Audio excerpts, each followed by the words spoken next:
Hey everyone, Ty the TV guy here, and I'm doing a rare movie review as of late on my channel for K-Pop Demon Hunters, the movie on Netflix that has recently set some records and kind of taken over the world for a bit, at least of the younger generation. So I wanted to talk about this and give my thoughts on it. This is going to be a relatively quick review. Just want to kind of talk about some elements that I liked within it, some elements that I didn't like as much, but honestly, it's a mostly positive review coming from me here. I was initially hesitant to watch it just because, I'm a man in my young 20s and it just didn't appeal to me aesthetically and everything like that, but I was convinced by my girlfriend to watch it, so I ended up watching it, and I actually did end up enjoying this a little more than I thought I would. It's a pretty good, feel-good movie. There's some tension that arises throughout due to the demons kind of trying to take over things, and there's some kind of predictable tropes within like an animated film like this. The main girl and the main guy from each of the boy and girl bands respectively get together. That's something that I knew was going to happen, but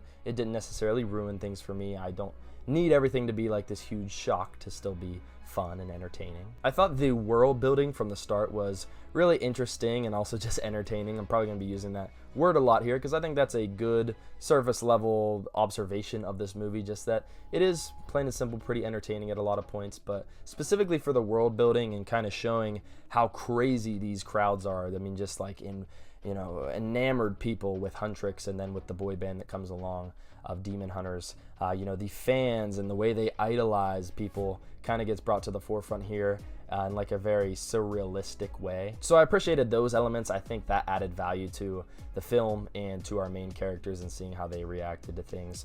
I also just kind of liked the music in this, to be honest with you. I think there was a lot of entertaining tracks, especially the Golden song. That one, for better or for worse, has been stuck in my head.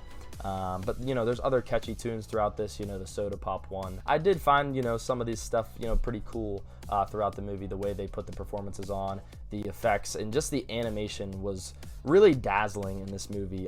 Some of the cool, I don't know about best, but just some of like the coolest and most unique animation I've seen in recent memory. I really liked it in comparison to some other films I've seen, so I think that was a good positive from it as well for me. And so yeah, there's just so much like fun energy throughout this movie with the aesthetic and all the colors, how dynamic things are visually, and then also the music, the characters being pretty fun and spunky for the most part. So you're just getting so many fun elements coming together here that it's kind of hard to hate on. Like I mentioned, elements of the storyline didn't necessarily blow me away. Like, I don't think it's a groundbreaking plot, of course, but it's not supposed to be. It's supposed to be a movie that, kind of follows some, similar known themes with a couple twists here and there that are pretty decent, including her being part demon. That guy kind of sacrifices himself for the better. Her Huntrix co-members kind of abandon her for a while, and then of course they come back together by singing a song.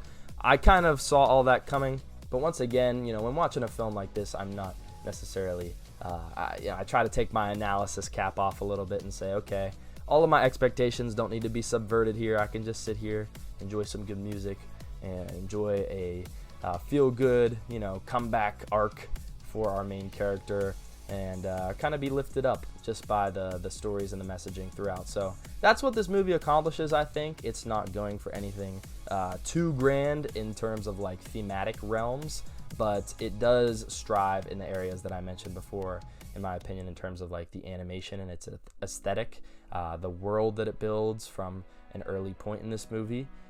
Some of the tension it builds is pretty solid as well for this type of film.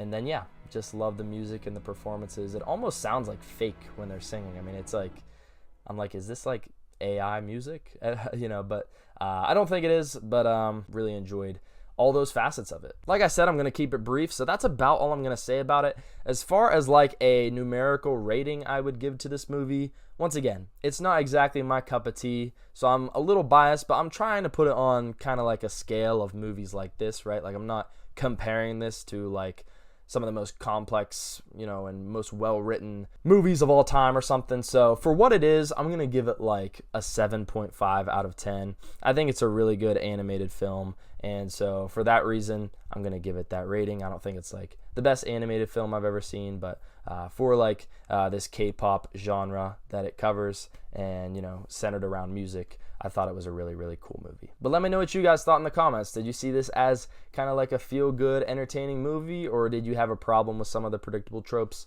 I'd like to hear from you guys, so comment down below what you liked or had a problem with this movie. But that's all for this video, guys. If you haven't seen this movie, I'd say give it a shot. It's very entertaining, colorful, bright, energizing, so I think you could have a good time with it, even if it's not right up your alley. Like this video, subscribe to my channel for more movie and TV content as always, and this is Ty the TV Guy signing off. Peace.